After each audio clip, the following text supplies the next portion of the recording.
ఇది అన్యాయము. ఇదంతా ఒకే వర్గానికి మరి అవార్డులు ఇస్తున్నారు. అందువల్ల ఈ అవార్డు నేను తీసుకోనంటాం తప్పేమన్నా ఉందా?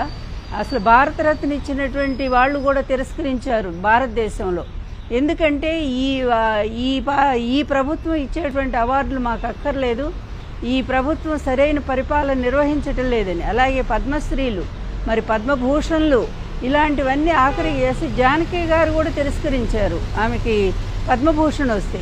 మరి అలాంటి వాళ్ళందరూ కూడా అదే మాట్లాడారు, సరిగ్గా ఈ ప్రభుత్వ వ్యవహారం సరిగ్గా లేదు కనుక మేము తిరస్కరిస్తున్నామని.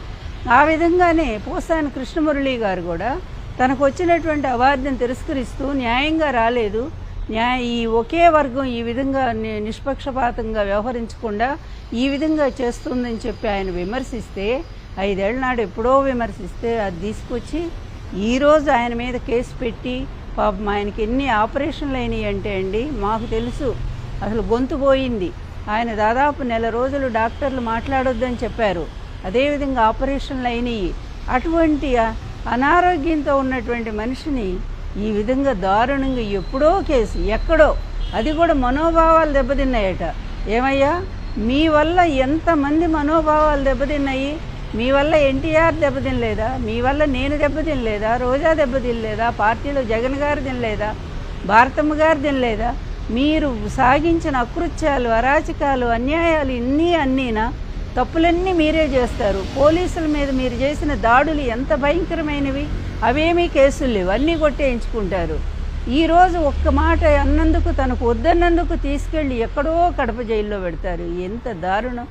65 ఏళ్ల వయసున్న మనిషిని అప్పుడు కూడా అంతేగా, మీకు న్యాయం ఎక్కడుంది? 75 ఏళ్ల వయసు ఉన్నటువంటి వ్యక్తిని ఆ రోజు అన్యాయంగా దించి ఆయన ప్రాణాలు పోవటానికి ఆ రోజు కారకులయ్యారు.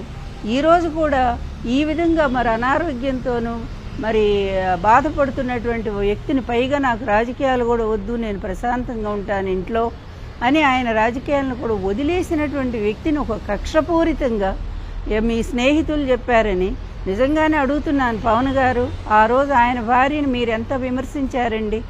ఆయన భార్య పాపం ఇంట్లోంచి ఎప్పుడన్నా బయటకు వచ్చిందా? అటువంటి ఆమె మీద కూడా మీ మనుషులను పంపించి నిందలేయించారే. మీ కక్ష తీర్చుకోవడానికి ఈరోజు మళ్ళీ ఆయన తీసుకొచ్చి ఈ విధంగా చేస్తారా? ఏం న్యాయం అండి పవన్ గారు? కొంచెమైనా మీరు ఆలోచించరా? వాళ్ళ తండ్రి కొడుకులకి ఎట్లాగూ బుద్ధి లేదు, మీకుందని మేము అనుకుంటున్నాం ఇప్పటిదాకా. కానీ మీరు కూడా ఈ విధంగా ప్రవర్తిస్తూ ఉంటే ఇక ప్రజాస్వామ్య వ్యవస్థ ఎటుపోతుందో, పూర్తి అరాచక వ్యవస్థ, అదేవిధంగా దాష్టిక పరిపాలన ఈ రాష్ట్రంలో కనిపిస్తూ ఉంది. ఆంధ్రప్రదేశ్ ప్రజలకు మీరు వరగూడిందేం లేదు, మీకు వరగబెట్టింది ఏమీ లేదు. పైగా ఈ విధంగా అటు వంశీని, ఇటు మరి పోసాని మురళీకృష్ణ గారిని, ఇంకా మరి వైఎస్ఆర్ కాంగ్రెస్ పార్టీ నాయకుల్ని ఎంతమంది మీద మీరు కేసులు పెట్టుకుంటూనే పోతూనే ఉన్నారు.